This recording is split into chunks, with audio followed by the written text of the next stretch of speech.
অন্নপূর্ণা ভান্ডার পেয়ে ব্যঞ্জন বাজিয়ে মাথায় ঘট রে নিত্য মহিলাদের মিছিলের মধ্য দিয়ে ধন্যবাদ জ্ঞাপন করা হলো রাজ্যের মুখ্যমন্ত্রীকে। খুশিতে স্থানীয় বিধায়ক তথা প্রতিমন্ত্রী এবং বিজেপির জেলা সভাপতিকে ফুল চন্দন দিয়ে বরণ করে নিলেন মহিলারা। একটু ধৈর্য ধরুন, রাজ্যের সমস্ত মহিলারা অন্নপূর্ণা ভান্ডার পাবেন। কেটিভি বাংলার মুখোমুখি হয়ে জানাচ্ছেন রাজ্যের প্রতিমন্ত্রী দিবাকর ঘরামি। দেখুন।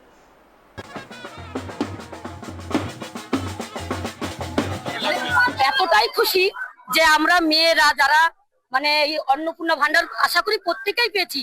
আমরা দেখে মেয়েদের পাশে যখন যাচ্ছি, আমি একটা মেয়ে হয়ে মানে ওদের মুখের হাসিটা দেখেই মনে করছি যে আমরা অনেক বিশাল কিছু পেয়েছি।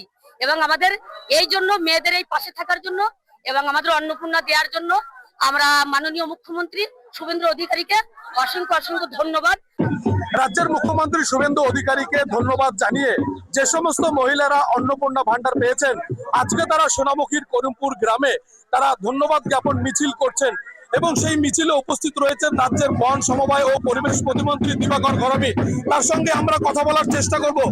দাদা, আজকে এই যে বৃষ্টিকে উপেক্ষা করে আজকে হাজার হাজার মহিলা পা মিলিয়েছে, কি বলবেন?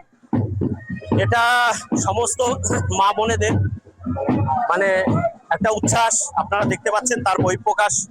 কারণ এই যে ৩,০০০ টাকা করে অন্নপূর্ণা পাচ্ছে মা বোনেরা, আজকে স্বতঃস্ফূর্ত ভাবে সবাই এগিয়ে এসেছেন মুখ্যমন্ত্রীকে ধন্যবাদ জানানোর জন্য। আজকে আপনারা দেখতে পাচ্ছেন তার মিছিল, এত বৃষ্টি হয়েছে, এত বৃষ্টিকে উপেক্ষা করে হাজার হাজার মা বোনেরা তারা রাস্তায় নেমেছেন মুখ্যমন্ত্রীকে ধন্যবাদ জানাতে। এই যে গ্রাম অত্যন্ত প্রত্যন্ত গ্রামের মহিলারা, বিশেষ করে মধ্যবিত্ত নিম্ন মধ্যবিত্ত, এই ৩,০০০ টাকা করে প্রতি মাসে পাওয়া কতটা আর্থিকভাবে তারা লাভবান হবে? এটা ১০০%, প্রচুর পরিমাণে, মানে প্রতিদিন ১০০ টাকা করে, এটা অনেক বেশি লাভবান হবে। আজকে মহিলারা যে লাভবান হবে সেটা মিছিল থেকেই প্রমাণিত। একটা অঞ্চল, শুধু পূর্ব নবাসনের একটা অঞ্চলের এই মহিলারা বেরিয়েছেন, তাহলে আপনি ভাবুন তারা লাভবান হবেন বলেই আজকে ৩,০০০ টাকা করে মাসে তাদের একটা নিশ্চিত একটা অর্থনৈতিক ব্যবস্থা হলো, যেটা দিয়ে ছেলেদের টিউশনি পড়ানো থেকে শুরু করে সমস্ত কিছু তাদের নিজেদের হাত খরচ সংসার চালানোর জন্য, এবং তারা যে আত্মনির্ভর হলো মহিলারা, তার জন্যই আজকে তাদের সেই মা বোনেদের আনন্দ, আর সেই আনন্দের বহিঃপ্রকাশ আজকে এখানে হাজার হাজার মা বোনেরা এই রনপুরে রাস্তায় নেমেছে। আমরা এটাও দেখতে পাচ্ছি অনেক মহিলা যারা অন্নপূর্ণা না পেয়ে রাস্তায় বিক্ষোভ দেখাচ্ছেন, কি বলবেন? দেখুন, এটা আমাদের মুখ্যমন্ত্রী বলছেন এবং আমরাও বারবার বলছি, সেটা হচ্ছে একটাই, যে আপনার সবাই পাবেন, একটু ধৈর্য ধরতে হবে। তো সবাই তাড়াহুড়ো করে ফেলছেন। আজকে দেখুন, প্রথমে ২৮ লক্ষ, পরে ১,১৯,০০,০০০, তারপর ১,৪৫,০০,০০০। তো ধীরে ধীরে এটা তো বাড়ছে, আগামী দিনে আরো বাড়বে।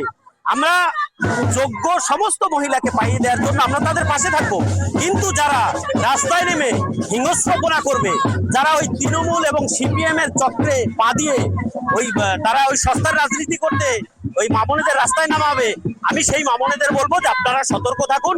ওরা কিন্তু আপনাকে এই অন্নপূর্ণা যোজনা পাইয়ে দিতে পারবে না। যদি পাইয়ে দেয় তো বর্তমান রাজ্য সরকার, আপনারা ভোট দিয়ে জিতিয়েছেন, তাই আপনারা এই সরকারের প্রতি ভরসা রাখুন।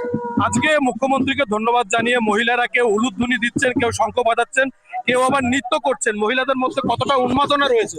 ১০০%। এই যে এখানে কাউকে বলা হয়নি আসার জন্য, সমস্ত মা বোনেরা তারা স্বেচ্ছায় এসেছেন এবং এই হাজার হাজার মহিলারা রাস্তায় নেমেছেন, এবং তাদের আনন্দ উচ্ছ্বাস দেখে আপনারা বুঝতে পারছেন যে ওই কয়েকজনাকে রাস্তায় নামানো হচ্ছে রাজনৈতিকভাবে ব্যবহার করার জন্য। এবং সেটা আপনি দেখেছেন বিষ্ণুপুরে, যে ভাইরাল হয়েছিলেন একজন মহিলা, এবং পরে ওনার ইতিহাস, ওনার সমস্ত কিছু জানতে পেরেছে পশ্চিমবাংলার মানুষ। এরকম খুঁজলে অনেক কাউকে পাওয়া যাবে। অনেক কেউ আবার এসে সোশ্যাল মিডিয়ায় ভুল স্বীকার করেছেন। তো এই সস্তার রাজনীতি তৃণমূল আর সিপিএম করতে যাচ্ছিলেন, কিন্তু ওনারা সফল হননি, আগামী দিনে হবেন না। কারণ এই সিপিএম ৩৪ বছর ক্ষমতায় থেকে কোনো একটা মানুষকে, কোনো একটা গরিব মানুষকে কোনো একটা যোজনা দেয়নি, কোনো প্রকল্প দেয়নি। মাইক ধরে এখনো সিপিএম বলতে পারে না যে আমরা একটা প্রকল্প গরিব মানুষের জন্য করেছি। ৩৪ বছর ক্ষমতায় থেকে যারা একটা প্রকল্প দিতে পারে না, তারা আজকে এখানে একজন অন্নপূর্ণা পাচ্ছে না, সেটাকে নিয়ে তারা রাস্তায় নামছেন। তো এটাতে কাজ হবে না। আগামী দিনে ধীরে ধীরে সবাই পাবেন, যোগ্য যারা আছেন সবাই পাবেন। এর জন্য একটু সময় দিতে হবে, একটু ধৈর্য ধরতে হবে। একেবারেই আমরা কথা বলছিলাম রাজ্যের বন সমবায় এবং পরিবেশ প্রতিমন্ত্রী দিবাকর ঘরামির সঙ্গে। তিনি বললেন একটু ধৈর্য ধরতে হবে। কেউ এই রাজ্যের যারা যোগ্য মহিলা রয়েছেন, কেউ অন্নপূর্ণা ভান্ডার থেকে বঞ্চিত হবেন না। কখনো সোনামুখী থেকে সঞ্জীব মল্লিক, কেটিভি বাংলা।